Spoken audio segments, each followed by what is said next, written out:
Hello guys, welcome to Jita institution. आज हम पढ़ेंगे 8th क्लास का सेकंड चैप्टर फ्रिक्शन, जो कि फिजिक्स का सेकंड चैप्टर है। तो आज हम फ्रिक्शन चैप्टर में पढ़ेंगे फ्रिक्शन क्या है, फ्रिक्शन के इफेक्ट क्या है, फ्रिक्शन को इंक्रीज कैसा करना, डिक्रीज कैसा करना, व्हील रिड्यूस फ्रिक्शन मतलब व्हील्स लगाए तो फ्रिक्शन कैसा रिड्यूस होता है, जिसकी वजह से अपने को आसानी होती। फ्रिक्शन के अननेसेसरी पॉइंट्स, नेसेसरी पॉइंट्स जो अपने को इस्तेमाल में आते, उसके बारे में पढ़ेंगे। ओके, फ्रिक्शन तो आज अपन खाली समझेंगे, कॉन्सेप्ट समझेंगे और कुछ भी नहीं। फ्रिक्शन क्या है? फ्रिक्शन क्या है तो it is a force that oppose the motion of object. मतलब कोई ऑब्जेक्ट है अपना, फॉर एग्जांपल ये फुटबॉल है, ये ग्राउंड है। ओके, ये ग्राउंड है, ये फुटबॉल है। फुटबॉल, आप इस पे क्या कर रहे हैं? ये ग्राउंड है अपना, ये फुटबॉल है, आप इस पे फोर्स अप्लाई कर रहे हैं।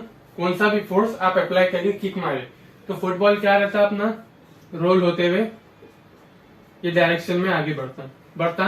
अब ये कंटिन्यूसली रोटेट नहीं होते रहता, एक स्पॉट पे जाके रुक जाता, एक सर्टेन डिस्टेंस बना के, इतने डिस्टेंस पे इसकी स्पीड कम हो जाती, वो रुक जाता।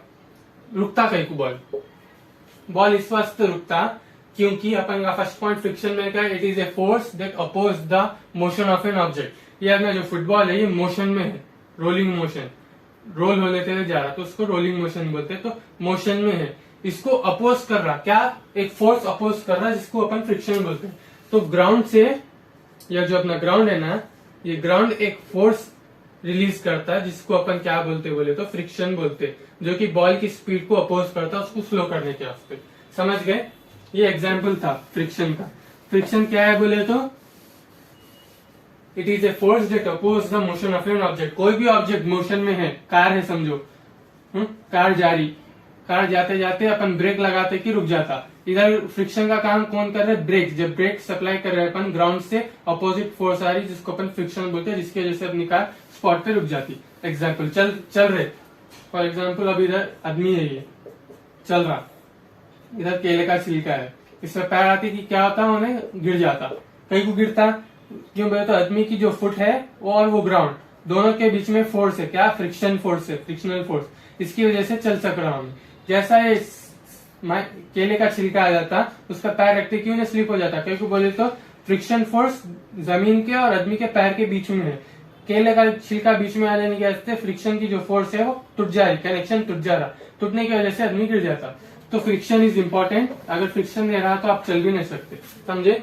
तो ये फर्स्ट पॉइंट का एक्सप्लेनेशन था कि it is a force that oppose the motion of an object. It always oppose the applied force. मतलब बॉल है ना, ये आप अप्लाई कर रहे फोर्स इस पे, बॉल इनिशियली रेस्ट पे है आपका, रेस्ट पोजीशन पे, आप इस पे क्या कर रहे हैं? फोर्स अप्लाई कर रहे, कौन सा भी फोर्स रहने दो, वो अप्लाई कर रहे। अप्लाई करे तो जो अपोज कर रहा उसको अपन फ्रिक्शन बोलते। तो it always oppose the applied force. Applied force को अपोज करने वाली फोर्स को अपन फ्रिक्शन बोलते। It acts between the contact of two surface of object. मतलब फ्रिक्शन फोर्स कब एक्ट करता? ये एक सरफेस है ग्राउंड का, ये बॉल है, इसका एक सरफेस है ये। जब ये दो सरफेस आपस में कांटेक्ट में आते, जब भी आपका फ्रिक्शनल फोर्स अप्लाई होता, तो फ्रिक्शन जब भी आपका एक्ट करता। जब तक दो सरफेस आपस में कांटेक्ट में नहीं रहे, जब तक फ्रिक्शन एक्ट नहीं करता। समझ गए? तो फ्रिक्शन क्या है? It is a force that oppose the motion of an object. कोई भी ऑब्जेक्ट मोशन में है तो उसको अपोज करने वाले फोर्स को अपन क्या बोलते हैं? Friction. It always oppose the applied force. Applied जो फोर्स करते हैं उसके अपोजिट जो फोर्स रहता है वो क्या रहता है? अपना friction. It acts between the contact surface of two object. जब दो ऑब्जेक्ट सरफेस में रहते तभी फ्रिक्शनल फोर्स अप्लाई होता। एग्जाम्पल, ब्लैक बोर्ड रहता, उस पर चॉकपीस से लिखते अपन, लिखते तो चॉकपीस से कैसा लिखे जा रहा, जब तक फ्रिक्शन नहीं रही लिखे नहीं जाता। फ्रिक्शन क्या करती बोले तो जो चॉकपीस रहता उसमें और इसमें, चॉकपीस ये डायरेक्शन में जा रहा तो फ्रिक्शनल फोर्स ये डायरेक्शन में अप्लाई होती, जिसकी वजह से चॉकपीस जो है उसका शेप डिक्रीज होते रहता और बोर्ड पे अपन लिखते। तो विदाउट फ्रिक्शन आप बोर्ड पे भी नहीं लिख सकते। ओके, तो ये था फ्रिक्शन के बारे में, नोट कर लो। देखेंगे अपन factors affecting the friction. Friction को कौन सा फैक्टर अफेक्ट करता, तो फॉर फ्रिक्शन को कौन सा फैक्टर अफेक्ट करता उसके पहले समझने से पहले अपन ये समझेंगे कि ये अपना क्या है, एक सरफेस है। ओके, सही नहीं आया, ये एक सरफेस है, उसके नीचे ये एक और एक सरफेस है। ओके, ये एक सरफेस है। दूसरा एग्जांपल ले लेंगे अपन, ये एक सरफेस है, ये एक सरफेस है। ओके, ये दो सरफेस है अपने। एक सरफेस क्या है, ये स्मूथ सरफेस है। ओके, ये क्या है अपना रफ सरफेस है। अब अपन देखेंगे फ्रिक्शन किसको ज्यादा लगता है। ये स्मूथ सरफेस है। अब ये स्मूथ सरफेस पे आप ये दो सरफेस को स्लाइड करो, एक के ऊपर एक ऐसा स्लाइड करो, ये क्या इजिली स्लाइड होते हैं। ओके, इजिली एक के ऊपर एक से फिसल जाते। तब आप इसको स्लाइड करके देखो, एक दूसरे के ऊपर से ऐसा ऐसा आगे पीछे करो, तो क्या होता है, ये डिफिकल्ट है। कहीं को डिफिकल्ट है, ये स्मूथ सरफेस रहने की वजह से इसमें फ्रिक्शन कम है। जब अपना सरफेस स्मूथ रहता, अपने आप फ्रिक्शन कम रहता, जिसकी वजह से जो ऑब्जेक्ट है वो इजिली स्लाइड होता। ये रफ सरफेस है, इसमें फ्रिक्शन ज्यादा है। क्यों बोले तो जब आप इसको आगे पीछे करते, ये जो है ना, ये क्या होते हैं, आपस में इंटरलॉक हो जाते। ये सरफेस और ये सरफेस आपस में इंटरलॉक हो जाते। इंटरलॉक होने की वजह से आगे पीछे नहीं होते। तो अपने को उसको आगे पीछे करना बोले तो मोर फोर्स रिक्वायर्ड। ओके, अगर आपको रफ सरफेस पे फ्रिक्शन लगाना है, फ्रिक्शन को देखना है, क्यों बोले तो रफ सरफेस पे फ्रिक्शन ज्यादा रहता, कोई ऑब्जेक्ट मूव करना है तो आपको मोर फोर्स लगाना पड़ता, क्योंकि डिफिकल्ट रहता। क्या हो तो रफ सरफेस में जो रफ सरफेस के जो रहते ना पार्टिकल्स, वो आपस में इंटरलॉक होते, जिसकी वजह से आपको मुश्किल होती। वही स्मूथ सरफेस में आप इजिली आगे पीछे कर सकते। समझे? इसको अपन एक एग्जाम्पल के उसमें देखेंगे। देखो, ये अपना सरफेस है। ओके, स्मूथ,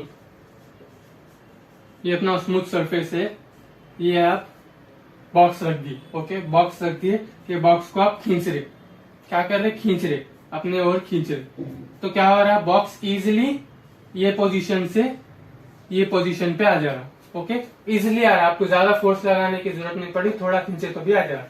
कहीं को हो रहा है ये, क्योंकि ये स्मूथ सरफेस है। स्मूथ सरफेस में आपको क्या रहता, लेस फोर्स रिक्वायर्ड रहता, क्योंकि जो फ्रिक्शन रहता है लेस रहता, डिक्रीज रहता, फ्रिक्शन लेस रहता, तो लेस फोर्स लगाना पड़ता स्मूथ सरफेस में। वही चाप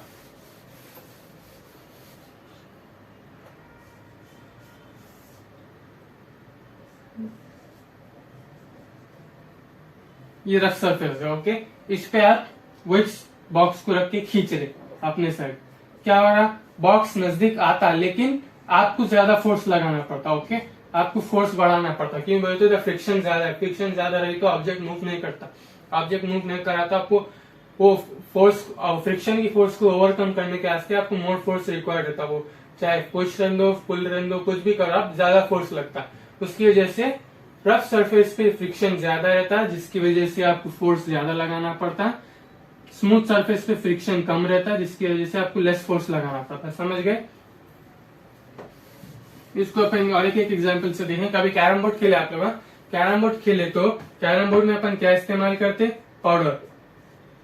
ओके, पाउडर इस्तेमाल करते। कई को करते, फॉर एग्जांपल ये कैरम बोर्ड का सरफेस है अपना, सरफेस अपने को स्मूथ ही दिखता, लेकिन माइक्रोस्कोप में देखे तो ऐसे ऐसे दरारा रहते सरफेस में, टूटा हुआ रहता। तो उसमें अगर आप स्ट्राइकर मारे तो क्या होता, इसको लग के स्ट्राइकर की स्पीड स्लो हो जाती। तो वो नहीं होना बोल के अपन क्या करते, पाउडर डालते। पाउडर डाले तो क्या होता, जो अपना पाउडर रहता वो ये जो साना है, ये सानों में आके ऐसा फिट हो जाता, जिसकी वजह से आप स्ट्राइकर मारे तो स्ट्राइकर इजिली सरफेस पे फिट होता। उसकी वजह से अपन पाउडर लगाते। तो ये एग्जाम्पल था फ्रिक्शन का। तो फैक्टर अफेक्टिंग फ्रिक्शन बोले तो इरेगुलरिटीज ऑफ रफ सरफेस। तो इरेगुलरिटीज का मतलब जो ऐसे टेढ़े बिंगे ब्लॉक्स आते हैं ना सरफेस पे अपने, उसकी वजह से वो एक फैक्टर है किसका, फ्रिक्शन का। समझ गए? तो पॉइंट्स देखेंगे अपन। Friction is caused by irregularities of two surface. दो सरफेस में जब इरेगुलरिटीज रहते तो फ्रिक्शन आता। कैसा आता बोले तो ये एक सरफेस है, ये उसके ऊपर सरफेस है, ये दो सरफेसों में भी इरेगुलरिटीज है, दिख रही है। जब ये आपस में एक दूसरे के कांटेक्ट में आते आगे पीछे होने के टाइम पे, ये इसमें फिट हो जाता है। इसकी वजह से अपने को मोर फोर्स लगाना पड़ता कि खोलने के वास्ते उसको। तो irregularities of two surface causes friction. The irregularities of two surface interlock each other. अभी जो बोला मैं आपको, जो इरेगुलरिटीज रहते हैं वो आपस में इंटरलॉक हो जाते हैं। ऐसा ये ऐसा इंटरलॉक हो जाने की वजह से अपने को ज्यादा फोर्स लगाना पड़ता है। वो सेकंड पॉइंट है। Third, to overcome it okay, तो इरेगुलरिटीज को ओवरकम करने के वास्ते अपने को क्या करना है, अप्लाई मोर फोर्स। आपको बहुत ताकत लगाना पड़ता, नॉर्मल कंपेयर टू दूसरे स्मूथ सरफेस से ज्यादा फोर्स अप्लाई करना पड़ता, तो इरेगुलरिटीज ओवरकम होते हैं और आपका सरफेस से आप जो भी ऑब्जेक्ट खींच रहे कुछ भी कर रहे वो होता। तो rough surface has more friction, smooth surface has less friction. तो ये था अपना फैक्टर्स अफेक्टिंग फ्रिक्शन के बारे में, समझ गए, एग्जांपल्स भी समझ गए होंगे। इसके बाद अपन नेक्स्ट टॉपिक में जाएंगे, कॉपी कर लो। सो आगे बढ़ेंगे तो आगे क्या है अपना टाइप्स ऑफ फ्रिक्शन, कितने टाइप्स के फ्रिक्शन है अपन क्या देख लिए, फ्रिक्शन क्या होता है देख लिए, उसके फैक्टर्स देख लिए। अब types of friction, friction 3 type के हैं, static friction, sliding friction, rolling friction. Okay, अब स्टैटिक फ्रिक्शन, मैं खाली स्टैटिक के नाम में लिखा है, स्टैटिक, स्लाइडिंग, रोलिंग, आप फ्रिक्शन लिख लो। तो स्टैटिक फ्रिक्शन क्या है, a force required to overcome friction of an object when it's in rest position is called static friction. पढ़ के क्या समझ में आया, फॉर एग्जाम्पल इफ ये अपना ऑब्जेक्ट है, ये अपना ग्राउंड है, सपोज ये सोफा है, सोफा ले लो, घर में सोफा देखे ना, सोफा है, ये आपका होम के टाइल्स है। ओके, अब आप घर पे क्या कर रहे हैं, ये सोफे की पोजीशन चेंज करना चाह रहे हैं, तो आप फोर्स अप्लाई कर रहे हैं, आप फोर्स अप्लाई कर रहे हैं, लेकिन इसमें मोशन नहीं हो रहा, मोशन सोफे में आपके मोशन नहीं हो रहा, कहीं को नहीं हो रहा, कहीं को नहीं हो रहा बोले तो व्हेन, अब भी अपन पढ़े फ्रिक्शन क्या है बोले तो a force oppose the applied force, जो अप्लाई करते अपन फोर्स को, उसको अपोज करने वाली फोर्स को फ्रिक्शन बोलते। आप यहाँ पर फोर्स अप्लाई कर रहे, इसको कौन सी फोर्स अपोज करती, ग्राउंड से एक फोर्स आती, जो ग्राउंड रहता वो फोर्स रिलीज करता, जो फोर्स इसको अपोज करती, जिसकी वजह से आपका ऑब्जेक्ट जो सोफा है वो मूव नहीं कर रहा। तो ये इनिशियली एक रेस्ट पोजीशन पे, रेस्ट मतलब इसमें का ना कोई मोशन है ना कुछ है ना क्या है, आप इस पे फोर्स अप्लाई करें। जब आप कोई रेस्ट पोजीशन वाले ऑब्जेक्ट पे फोर्स अप्लाई करते और वो मूव नहीं होता, तो उस टाइम पे कौन सा फ्रिक्शन एक्ट करता हुआ, तो स्टैटिक फ्रिक्शन एक्ट करता।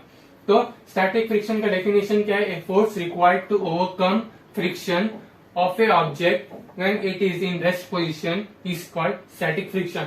मतलब कोई ऑब्जेक्ट जो इनिशियली स्टार्टिंग रेस्ट पोजीशन पे है, कोई मोशन नहीं है उसमें, ओके, सोफे पे कोई मोशन नहीं है, वो अपनी जगह रखे हुआ है, आप उस पे एक्सटर्नली फोर्स अप्लाई कर रहे हैं, उसके बाद फोर्स अप्लाई होने के बाद भी वो आगे नहीं बढ़ रहा, तो उस टाइम पे कौन सी फोर्स आती है, तो स्टैटिक फोर्स या स्टैटिक फ्रिक्शन की फोर्स अप्लाई होती सोफे पे, जिसकी वजह से वो मूव नहीं करता। समझ गए। नेक्स्ट देखेंगे अपना स्टैटिक फ्रिक्शन कंप्लीट हो गया, next sliding friction. Sliding friction का डेफिनेशन क्या है, तो a force required to keep the object moving with same velocity is called sliding friction. मतलब क्या है बोले तो इसका, ये अपना सरफेस है, सरफेस पे ये अपना एक ऑब्जेक्ट है, ओके, ये ऑलरेडी इन मोशन में है, अपन फोर्स अप्लाई नहीं करे इसमें, ये ऑलरेडी एक मोशन में है। ये जब मोशन में है, इसको सेम स्पीड से जाते हुआ रहता है, मतलब स्लाइडिंग फ्रिक्शन है ना, स्लाइड होते जा रहा है, ये सरफेस पे, ये ऑलरेडी एक मोशन में है, इन्हें ऑलरेडी मोशन में रहते हुए सरफेस पे स्लाइड हो रहा, तो इसको अपोज करने वाली फोर्स को अपन क्या बोलते हैं, स्लाइडिंग फ्रिक्शन बोलते हैं। क्यों बोले तो ऑलरेडी ये स्लाइड हो रहा है, ये स्लाइडिंग फ्रिक्शन जो ग्राउंड से रिलीज होती, ये भी इसको हेल्प करती कि स्लाइड हो, किसमें, सेम वेलोसिटी में, कांस्टेंट स्पीड में स्लाइड होने के वास्ते मदद करती। क्या, स्टैटिक फ्रिक्शन, सॉरी क्या है, स्टैटिक फ्रिक्शन में, और sliding friction, not static friction, sliding friction. तो a force required to keep the object moving. अब ये ऑब्जेक्ट है अपना, ओके, ये ऑब्जेक्ट है अपना, ये ग्राउंड है, ये पहले से मूव हो रहा है, इसको कंटिन्यूसली मूविंग मोशन में रखने के वास्ते जो फोर्स अप्लाई होती, जो फ्रिक्शन अप्लाई होता, उसको अपन स्लाइडिंग फ्रिक्शन बोलते। समझ गए। A force required to keep an object moving, ये ऑब्जेक्ट मूव हो रहा है, इसको और कंटिन्यूस मूविंग में रखने के वास्ते जो फोर्स, जो फ्रिक्शन अप्लाई हो रहा है, उसको स्लाइडिंग फ्रिक्शन बोलते हैं, जो कि हेल्प करती सेम वेलोसिटी में ऑब्जेक्ट को ट्रैवल करने का, स्लाइड करने का, तो उसको अपन स्लाइडिंग फ्रिक्शन बोलते हैं। नोट कर लो। अब लास्ट है अपना, लास्ट पर list, rolling friction. Rolling friction क्या है भाई, तो one body rolls over the surface of another body is called rolling friction. मतलब सिलेंड्रिकल शेप का बॉल ले लो, सिलेंडर ले लो, जो कि सरफेस पे रोल हो रहा है, ये सरफेस ग्राउंड सरफेस पे बॉल का सरफेस रोल हो रहा, आपस में इंटरैक्ट हो रहे, तो ये इंटरैक्शन को रोलिंग, कंटिन्यूसली रोलिंग करने के वास्ते जो फ्रिक्शन अप्लाई होता, उसको अपन क्या बोलते बोले तो रोलिंग फ्रिक्शन।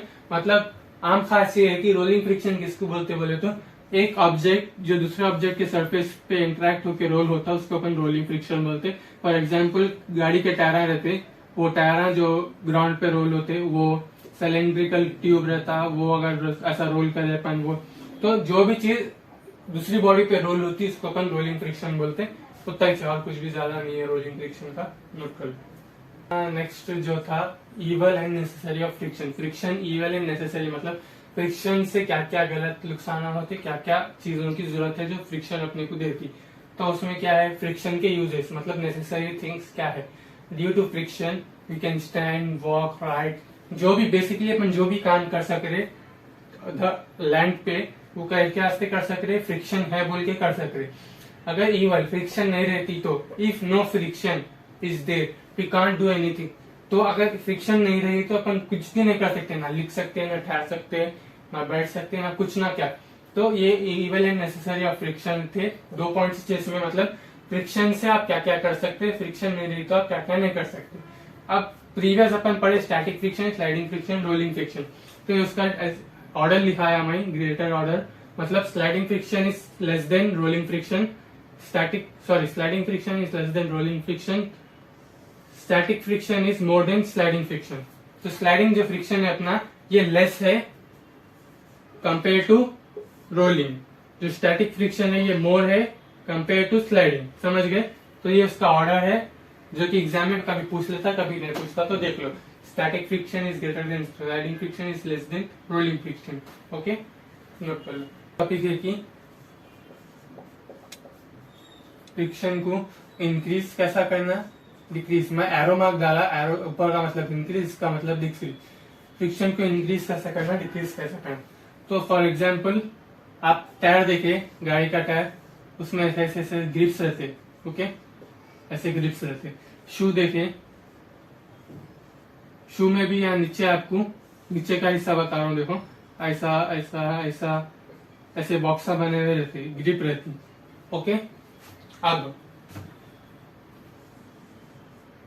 शू और ये इन दोनों में फ्रिक्शन है, मतलब फ्रिक्शन को इंक्रीज कैसा करना, डिक्रीज कैसा करना देख लेना अपन। तो फ्रिक्शन इंक्रीज करने के वास्ते आप ग्रिप यूज करते, ग्रिप्स जो टायर में आती ग्रिप यूज करते जिसके जिससे आपका फ्रिक्शन इंक्रीज होता। शूज में भी आपके शू लेसेस रहते, जितने भी स्पोर्ट्स शूज रहते उसमें आपको देखने को मिलते हैं ऐसे ऐसे ऐसे। तो ग्रिप्स की वजह से आपका फ्रिक्शन जो है इंक्रीज होता है।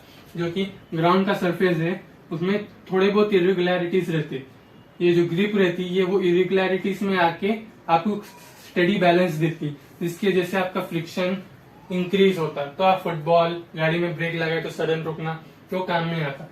तो ग्रिप्स और इसकी वजह से आपका फ्रिक्शन इंक्रीज हो सकता है, जिसकी वजह से आपको बहुत बेनिफिट्स है। तो इसका फ्रिक्शन इंक्रीज कैसा होता है तो the irregularities between two surface overlock, interlock हो जाती है जब ये ग्रिप अटैच होती है उन लोगों, जिसकी वजह से आपका फ्रिक्शन इंक्रीज हो जाता है। समझ गए? इंक्रीज किसको बोलते। अब डिक्रीज कैसा करते हो, देखो लुब्रिकेंट। लुब्रिकेंट्स का मतलब कुछ भी नहीं, ऑयल्स बाई ग्रीसेस। आप देखे होंगे, अब साइकिल रहती है, आप में से कितने जनों का साइकिल होंगी, बहुत जनों का होंगी। तो साइकिल में चैन रहती, चैन, इसमें अपन क्या डालते, ऑयल, ऑयल डालते। ऑयल कहीं को डालते जब चैन अपनी टाइट हो जाती है या अटकना शुरू करती तो अपन उसमें ऑयल डालते। ऑयल डाले तो क्या होता, जो अपन पैडल मारते तो अपनी चैन इजिली मूव रोटेट होते रहती है, ऐसा ऊपर नीचे रोटेट होती। वो कहीं को होती क्योंकि फ्रिक्शन ज्यादा हो जाता उसमें। फ्रिक्शन ज्यादा हो गया तो आप फ्रिक्शन को लेस करने के वास्ते ऑयल अप्लाई करें। ऑयल अप्लाई करें तो ऑयल क्या करता बोले तो जो चेन का सरफेस रहता उसमें, और जो ऐसी पैंडल रहती देखिए आपकी जिसमें चेन फिरती गोल कांटे वाली, उसमें दोनों में ऑयल जाके क्या करता, जो इरेगुलरिटीज रहते उसको भर देता, भर के आपका जो सरफेस का जो रोटेशन रहता वो स्मूथ कर देता, जिसके जैसे आप पैडल मार सकते हैं इजिली। तो ऑयल अपना क्या करता है तो फ्रिक्शन को कम करता है। वैसे ग्रीस, अब कोई चीज रहती जंग खा जाती, चैन दो या लिफ्ट, जाली वाली लिफ्ट देखे आप, उसमें क्या होता है जब अपन ऐसी लिफ्ट रहती देखिए ना जाली की, ऐसी ऐसी ऐसी ऐसी, उसको आप इधर से क्लोज करते, क्लोज करे तो क्या होता है इधर नीचे अटकना शुरू हो जाता है। इधर व्हील्स रहते ऐसे ऐसे, ये व्हील्स अटकना शुरू हो जाते। अटके तो क्या करते, अटक रही जाली साइन नहीं खुल रही बोल के आप इसमें ग्रीस अप्लाई करते। ग्रीस अप्लाई करें तो ये जो इसमें इरेगुलरिटीज आ जाती है और ये जो जाली का जो कॉन्टेक्ट सरफेस रहता है इस पे, वो इरेगुलरिटीज को इंटरलॉक कर देता है, जिसकी वजह से फिर ये इजिली ऑटोमेटिकली आगे पीछे कर सकते। तो फ्रिक्शन को बढ़ा के कैसा, ऑयल और ग्रीस लगा के, लुब्रिकेंट्स लगा के, फॉर एग्जाम्पल लुब्रिकेंट्स बोलते हैं लोग, अपन ऑयल ग्रीस भी बोल सकते हैं, लगा के फ्रिक्शन को डिक्रीज करते। इंक्रीज करने के वास्ते अपन ग्रिप्स, टायरों में जो ग्रिप रहती है उसको इस्तेमाल करते हैं। ओके, उस वजह से फ्रिक्शन इंक्रीज और डिक्रीज होता। नोट कर लो ये, पहले नोट। तो friction, how to increase friction and decrease friction समझा दिया मैं आपको। अब उसके बाद अपन देखेंगे last, wheel to reduce friction. Wheels to reduce friction का मतलब क्या है बोले तो, जो भी व्हील्स है वो इस्तेमाल क्यों करते। ये व्हील है अपना, बड़ा लिख लीजिए, ये व्हील है अपना। ओके, ये व्हील को इस्तेमाल क्यों करते। अब ये देखो, ये बॉक्स है, ये छोटा बच्चा है, ये बैग है, छोटा बच्चा बैग को पकड़ के क्या कर रहा, लेके जा रहा, ये पोजीशन से ये पोजीशन तक। जो बच्चे का वेट है वो 20 किलो है समझो, बैग का वेट आपके 60 किलो है। बच्चा उठा सकता बैग को, उठा के ये प्लेस से ये प्लेस तक लेके जा सकता, नहीं लेके जा सकता, क्योंकि तो उसका उतना दम ही नहीं है, उसके वेट से ज्यादा उसका बैग का वेट है। तब अपने काम में आते व्हील्स से। जो व्हील्स है ये क्या करते बोले तो, रोल होते रहते क्या, दूसरे सरफेस पे। तो कौन सा फोर्स अप्लाई होता, रोलिंग फ्रिक्शन। तो compare to static friction and sliding friction, rolling friction जो है लेस है, रोलिंग फ्रिक्शन बहुत लेस है compare to static friction and sliding friction. ये फ्रिक्शन, स्लाइडिंग फ्रिक्शन भी इंक्रीज है, स्लाइडिंग फ्रिक्शन भी थोड़ा बहुत अच्छा एच खासा है, तो रोलिंग फ्रिक्शन बहुत कम है। इसकी वजह से जो लैंड पे है अपन व्हील्स इस्तेमाल करते, कोई भी हैवी ऑब्जेक्ट को कैरी करके लेके जाने का, क्योंकि तो रोलिंग फ्रिक्शन कम रहता है, जिसकी वजह से इजिली अपन कैरी कर सकते। तो व्हील्स अपन इसलिए इस्तेमाल करते। तो how wheels reduce the friction, how wheels reduce the friction बोले तो, because in wheels we are applying rolling friction which is less than static friction and sliding friction. That's why it is beneficial for us to carry heavy object with less force. Okay, ये था उसका definition. इसी के साथ अपना 8th chapter जो है friction, 8th class का 2nd चैप्टर फ्रिक्शन कंप्लीट हो गया। अगर वीडियो अच्छी लगी तो लाइक सब्सक्राइब कर दो, अपने फ्रेंड्स को भी शेयर कर दो। Thank you.